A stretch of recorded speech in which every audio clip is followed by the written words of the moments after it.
하겠습니다. 자, 구역에서 봉사하고 있는 임원입니다. 말씀 중에 리어커 신앙이라고 끌어주면 나오고 끌어주지 않으면 안 나오는 신앙생활을 하시는 분들도 물론 힘이 들지만 구역 명단에 올라와 있고 전화해도 잘 받지 않으며 교제를 사모하는 마음도 나올 마음도 없는 분들을 계속 전화하다 말다 또 챙겨보지만 요지부동일 때 어떻게 해야 할지 막막할 때가 있습니다. 임원으로서 성도 섬기는 일에 기회조차 주지 않으시는 분들을 어떻게 잘 돌봐야 할지 힘이 되는 말씀 부탁드립니다. 구역에서 봉사하고 있는 임원입니다. 우리 구역에서 봉사할 수 있는 기회 주어진 건 정말 복입니다. 교회 안에서 봉사할 수 있는 기회가 주어진 것은 이건 두 번 다시 없는 하나님 주신 기회라는 걸 정말 믿어야 됩니다. 천사들도 그리스도인들을 부러워하지 않습니까? 그리고 여기 이제 말씀 중에 리어커 신앙이라고 이번 말씀을 들었을 분 아니 이것도 잘 기억하고 계시네. 리어커 신앙이 뭔지 아시죠? 앞에서 끌면 오고 가만히 두면은 정지 상태에 있는 겁니다. 누가 끌어주면은 나왔다가 안 끌어주면 또 항상 정지 상태에 있는 신앙. 맷돌 신앙은 뭔지 아시죠? 맷돌 신앙. 재질에만 항상 돌고 발전이 없는 신앙은 맷돌 신앙. 냄비 신앙은 뭔지 아시죠? 불이 있을 때는 복음을 끌지만 내려놓으면 그 금방 식어버리는 신앙. 미꾸라지 신앙은 뭔지 아시죠? 교회 내에 어려운 일이 있으면 봉사할 일이 있으면 그 미꾸라지가 잘 빠져나가거든요. 박쥐 신앙은 교회 안에서는 신자인 체하지만은 밖에 나가서는 불신자처럼 살아가는 박쥐는 새도 아니고 짐승도 아니고 양다리 다 걸치고 있다 그 말입니다.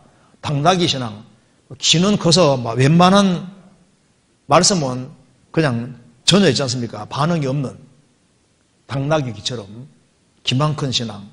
안전뱅이 신앙은 말뿐이고 행동은 하나도 안 따르는 신앙. 고슴도 치는 신앙은 나왔다 하면 문제 일으켜서 찌르고 오토바이 신앙은 떠들기만 하고 실속이 없어요. 오토바이 부르릉 소리는 크다가 말입니다. 염소 신앙은 아무나 막 들이받는 신앙. 럭키보공 신앙은 어디로 튈지 몰라요. 럭키보공처럼 어디로 튈지 모르는 신앙. 산타클로스 신앙은 뭔지 아시죠?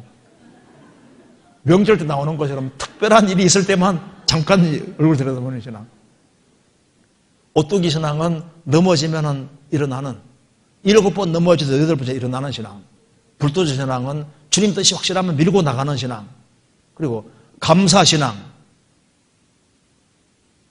구원받으면 감사하고 어려도 감사하고 뭐든지 감사하는 감사 신앙. 상록수 신앙은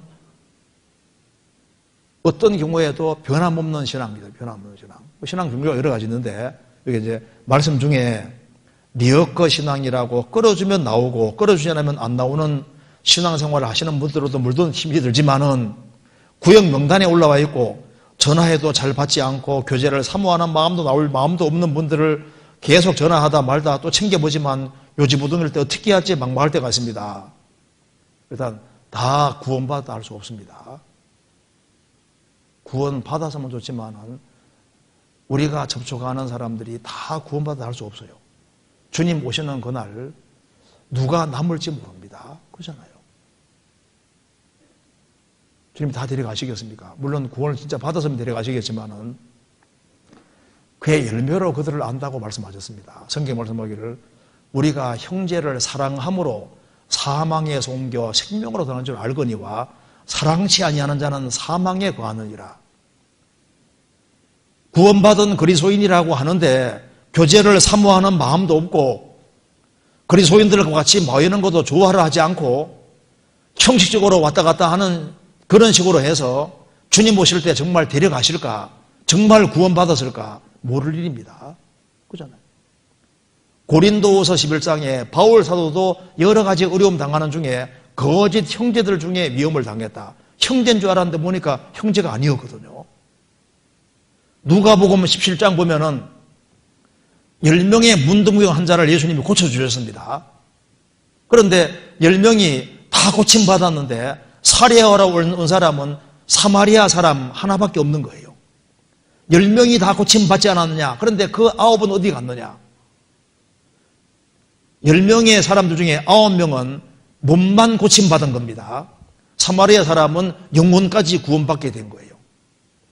구원을 받은 사람 중에도 신앙생활을 정말 바르게 하는 사람은 너무 적습니다.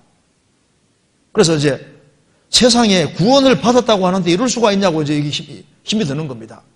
임원을 하다 보니까 구원 받은 사람이 좀 짓고 챙기려고 하다 보면 이것이 이제 하다 보면 잘 안 되지 않습니까? 그래서 너무 답답하다 그 말입니다. 어떻게 해야 되겠느냐? 성경 갈라디아 6장 보시겠습니다. 갈라디아서 6장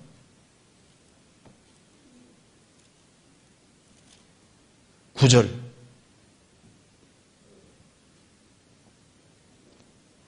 같이 읽겠습니다.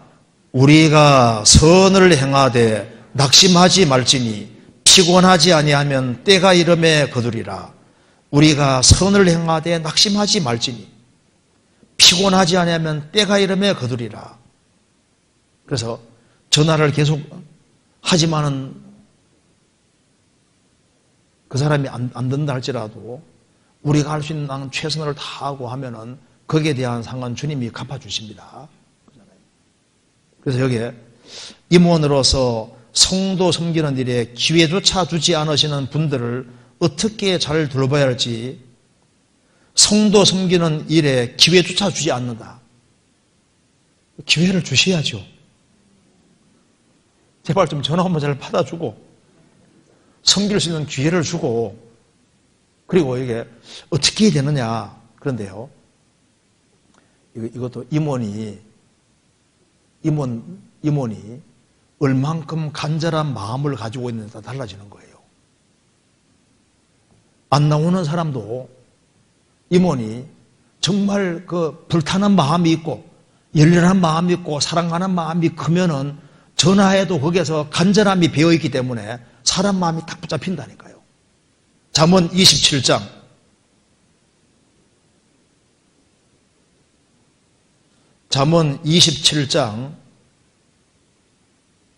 19절 같이 읽겠습니다. 19절 같이 읽겠습니다. 물에 비치면 얼굴이 서로 같은 것 같이 사람의 마음도 서로 비추느니라. 사람 중에도 잘 챙기는 사람들이 있습니다. 그 전화를 하더라도 그 간절함이 배어 있고 영혼을 정말 사랑하는 마음, 불쌍히 여기는 마음, 신앙생활을 잘하는 마음이 담겨 있는 속에서 전화가 되어지면은 그 전화를 받으면은 마음이 상당히 움직이거든요. 그리고 이제 그 성경에서 강권에 채우라는 말씀처럼 적극적인 마음을 가지고 있으면요, 또 사람 마음을 또 확 움직일 수도 있는 거라고. 그래서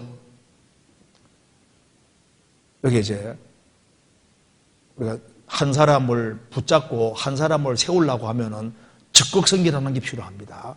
그냥 단순히 전화만 이렇게 할 것이 아니라 더 적극적인 마음을 품고 정말 주님께 매달리면서 그렇게 하면요, 사람이라는 건 참 신비한 거예요.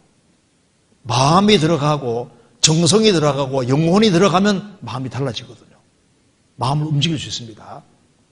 자녀 마음 움직이는 것도 어머니가 정말 자녀를 사랑하는 것을 느낄 수 있게만 만들어주면요, 자녀 마음을 확 바꿀 수도 있거든요. 우리 남편 마음을 못 바꾼다. 사랑하는 마음이 그러면 바꿀 수 있습니다. 아내도 마찬가지거든요. 사람 마음을 움직이는 건 사랑이기 때문에 그게 강권하되 그게 사랑이 있고 정말 그 사람이 바르게 살기를 정말 원하는 그 간절한 마음이 들어있으면은 그런 사람은 또 잘 세울 수도 있는 거예요. 그래서 지금보다 더 적극적인 마음을 가지고, 그리고 믿음이 더 커지고 하면은, 믿음은 산도 움직인다는 말씀처럼요, 불가능한 것이 가능하도록, 그리고 구역이 더 잘 될 수 있도록, 조가 더 잘 될 수 있도록 할 수도 있는 거예요. 그리고 하나님의 도우심을 구하면 되거든요. 어떤 지역교회에 전도 안 된다, 전도인이 바뀌면 되거든요. 안 되는 게 아니라고. 그리고 이제 외국의 어떤 선교사로 가더라도 언어 잘한다고 선교 잘하는 게 아닙니다. 언어를 못해도 사람을 잘 또 건져요. 그러니까 말 잘한다고, 언어 잘한다고 해서 전도 잘 되는 것도 아닙니다. 못해도 영혼을 정말 사랑하는 마음이 크면 전도한다니까요. 구원된다니까요. 불신자들을 데려왔을 때도 상담할 때 어느 사람 막 세련되게 말하는데 한 명을 못 건지거든요. 어느 사람 막 말하는데 막 발음도 정확하지 않아도 구원 잘 받게 하거든요. 왜? 사람이 구원받게 하는 게 아닌데 그 사람 사랑하는 마음이 너무 크니까 그냥 마음이 그냥 움직여지는 거예요. 그래서 영의 세계가 영이라는 게 있는 겁니다. 영이 있는 겁니다. 사람은 육체만 있는 게 아니라 영이라는 것이기 때문에 사람 영혼을 터치하고 들어가는 것이 중요한 거예요.